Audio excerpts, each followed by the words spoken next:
I saw this on the email. Can I run it by the Lidmaster General? Oh, of course. This is from Sean. All right, lads. This is something that has been bothering me for a while, and I'd love to hear your opinion on it. Even though the social media exposure is a positive thing for comedians and comedy clubs, I can't help but feel like it has created a bit of a breeding ground for attention seekers. Do either of you two ever feel like a crowd or individuals in a crowd are heckling in an attempt to get themselves into a Facebook video? I used to hate the feeling of the atmosphere in a room changing when a dickhead tried to have their 15 seconds of fame by shouting at Paul Smith at Hot Water.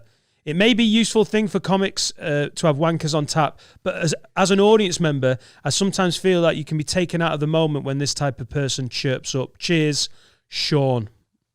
I thought after we talked about Hot Water, I felt that was quite pertinent. It is. So it's a new thing, this, isn't it? Only last few years. He's right, is the answer. So there's defo people who go to Hot Water in particular and are trying to get themselves on a video so they can go, oh, is Paul Smith taking the piss out of me? Defo happens. And it's definitely not just speculation, because a few months ago, it must have been pre-lockdown, the start of the year, or maybe it was December last year, but the show had started and I was in the bar area just getting a bottle of water to take on stage because I was opening the show. And there was a guy in the bar area just stood round with 2 pints. And he went, "You're right, Adam. Come to see you and Paul tonight, lad." And I was like, "Yeah, the show starts, you know." And he went, "Yeah, I know, I'm just going to walk in late. And I've got..." He went, "And then Paul Smith's going to ask me." This is all true. "Paul Smith's going to ask me where I've been, and look at this." And he'd saved a number in his phone as Paul Smith's mum.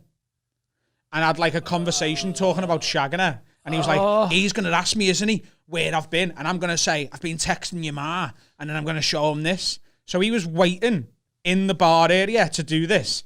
And I was like, oh. He had 3 props. Mate, to just say you're going to walk in late on purpose is already like, as soon as you said that, Carl, who worked at Hot Water, and Baby Blue before that, just went, in my heart, I just went, oh, it's so hacky. But then to have 3 props pre-prepared, like 2 pints and a little bit of foam banter. I don't know how I'm going to look. I'm going to look great. Of course, the best thing is, though, he walked in with his 2 pints. Paul was talking to someone else, and he made a fuss of like sitting down, and Paul Smith went, "You're right, mate." I went straight back to who he was talking to, and nothing happened. It was so fucking funny. That guy might even listen to this podcast. I just want to let you know, lads, it's fucking embarrassing that, and you need to have a word with yourself. Like, people you see people come in. His face as he's coming. Like, "You all right, mate? Yeah, just get your seat. Yeah. Anyway, what do you do?" For your mum. You fucking bell whiff. Oh, that's the problem with the legend of Hot Water and Paul Smith being because the clips that go down the best, people might watch this and be like, "Oh, I've loved Paul Smith's videos." Have you actually watched his stand-up? Because when he tells a story, when Paul's got a corking story, fucking hell. Like, our whole household uses rat from when Paul wrote that story about the...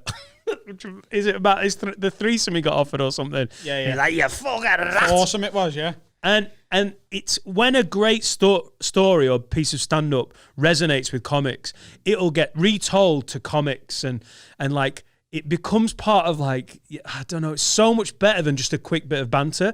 Like, Paul Smith is amazing at that interaction. But you underestimate him if you think he can't do the rest. Well, what happened when Paul Smith blew up? A few years ago, there was other comics who didn't play Hot Water much, or that did but only ever seen him comp him. Like, what's he gonna do though? Is he just gonna go and do fucking 2 hours of crowd work? Oh, when tour? The tour, yeah, okay. I literally had that conversation, heard that conversation in so many dressing rooms. Like, "Hey, you can't do what's your name, what's your job on a fucking arena." Like, Paul Smith was just going to go, "All right, what's your name, what's your job? What's your name, what's your job?" There's 12,000 people in Paul. It'll take a while. But what people didn't know about Paul, just to give him the props he deserves, so before he blew up, every year for the Liverpool Comedy Festival, which is a very small festival, and he could have done it outside of that, he would do a solo show every year in Liverpool, and he's fucking brilliant at putting a show together. The only thing that I'm jealous of Paul Smith of. Because I know in the past people have been like, oh, he's fucking gone through the roof, hasn't he? Like, you're doing all right. And people are sort of going, are you jealous of Paul? I'm absolutely not. He's one of my best mates. I love him and I couldn't be happier for him.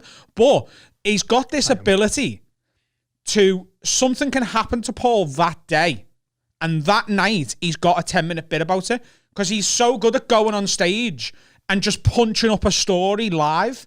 And when I watch him do it, it fucking infuriates me. Because I'm like, if I had that story happen in 6 weeks, I'll make it that good. You've done it in 6 hours. And he hasn't prepped it. He's just gone on stage and gone, I'll talk about this story and I'll punch it up throughout. He's fucking unbelievable at it. But to get back to the question at hand, I seen Paul in Newcastle. The only tour show of Paul I've seen was in Newcastle. I was at the stand and he just happened to be doing Newcastle City Hall. And I got there to watch, and the amount of people who've gone going, it's all going to be crowd work, it's all going to be crowd work.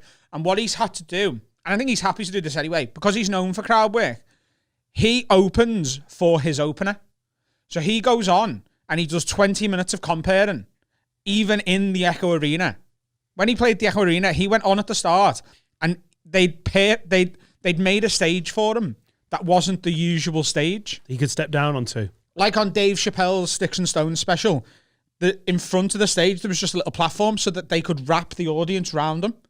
So he went on and did a what do you do, bit of piss taking. And what he was also doing was setting up characters in the audience for his show. Finding the dickhead, finding the posh guy, so he could reference them with his bit. And he does that. I'd love to know how far you'd go. Finding, the Jewish guy, finding the disabled guy. Stop the list, Adam. Finding the... All right, sorry. Finding his one Asian fan. You're right up there, kid. The most Scouse Asian. All right, lad. I'm dead Asian. Oh, have we told you about John Chan? What? Yeah, you have. Yeah. The guy who runs the Chinese. We are running out of original content on this podcast. We told you about John Chan. Yeah. The Asian stuff's running thin. But yeah, Carl, come on. What? You're called Sensei, Carl. We've got a little bit to go on Asian stuff. Oh, I've got loads. Paul Smith. Patreon.com/HaveAWayPod. So he goes out, does crowd work, brings his support act on, they have a break, and then he does his show. And the reason he does it that way is so that the audience have had time to get that crowd work heckly thing out their system. Yeah. At the comedy club, at Hot Water, people are absolutely going...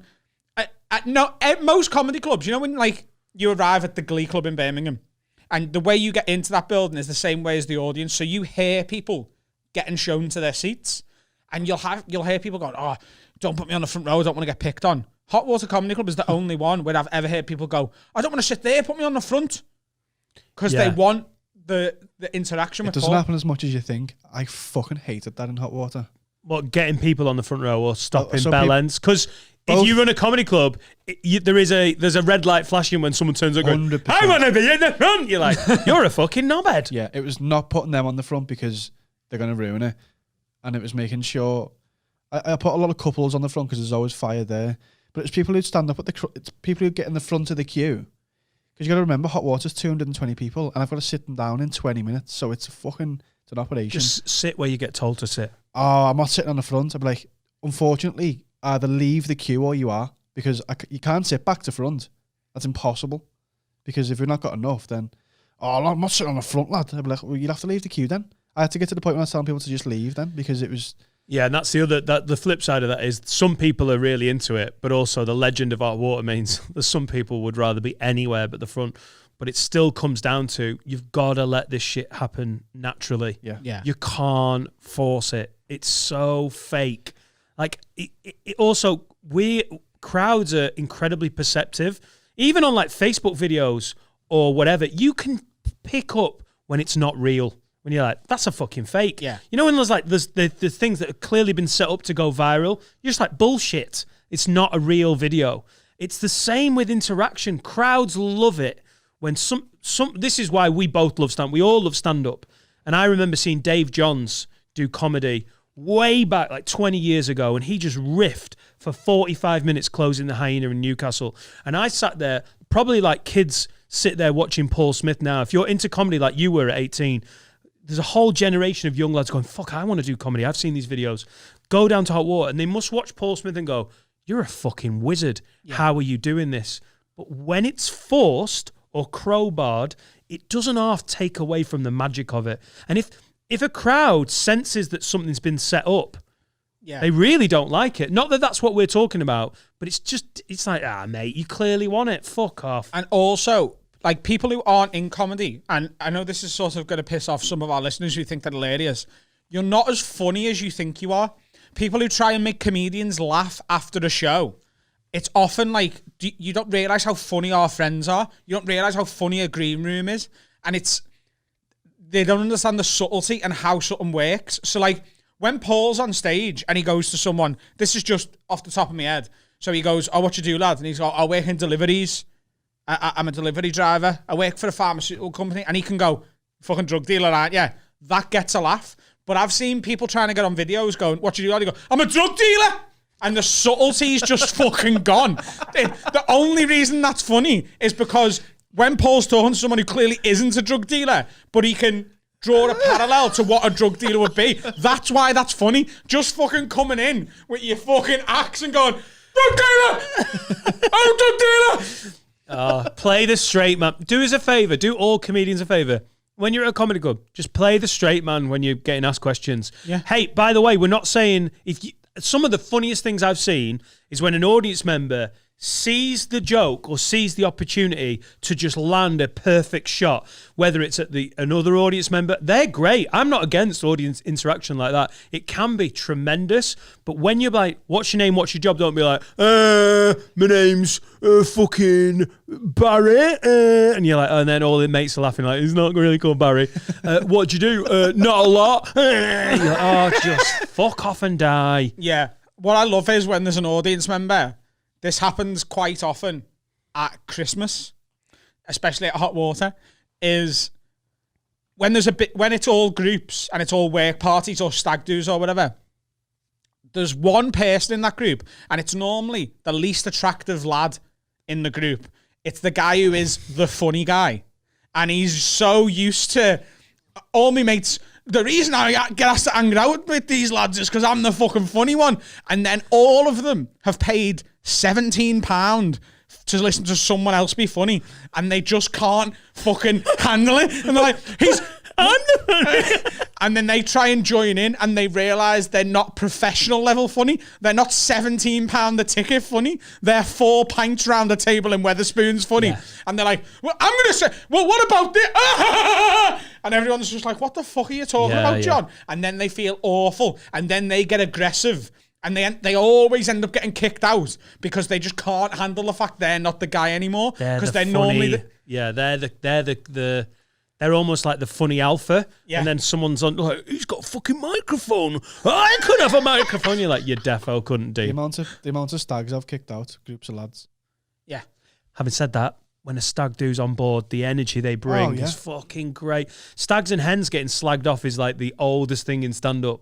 But when a stag and hen are in and they're into it, they take the energy up a whole level because they're coming with fucking Saturday, biggest weekend of their year energy. Like, oh my God, Chloe's getting married, but we love comedy. It's amazing. The flip side of that is like the worst. The best audience you can have as a club comic is full of groups that are all on board. Like, if the room's full of couples, it's safe. It's safer. Yeah. And you know you're going to get at least a 6 out of 10 that night, but the maximum of an 8. When it's full of groups, you know it could be a fucking 2. You could be going home with your ass handed to you and getting a fucking bottle of wine to take the edge off on the way home. But you could also be carried out by the fucking audience. It's why, like, we play the Frog and Bucket a lot. And I hope, like, people don't mind us saying this. The Frog and Bucket amongst comedians at times as a bit of, it's a bit rough. Fucking weekend, it's big groups and that. When the Frog is on fire, when the Frog's good, there isn't a better room in the country. And you're high and you're central and they're all around you. Closing the Frog on a good night is the gig. If you're a good club cop, you have to be good. You have to really know what you're doing. You have to know the beats of your set and you have to... It's a high status club. You can't close the Frog as a... My flatmate's mental and I'm really... You I don't know what I do with the sex. Yeah, you can do that in the middle of the frog if you're lucky. But when you can do that in the middle anywhere, can't you? Yeah. I'm not good with girls.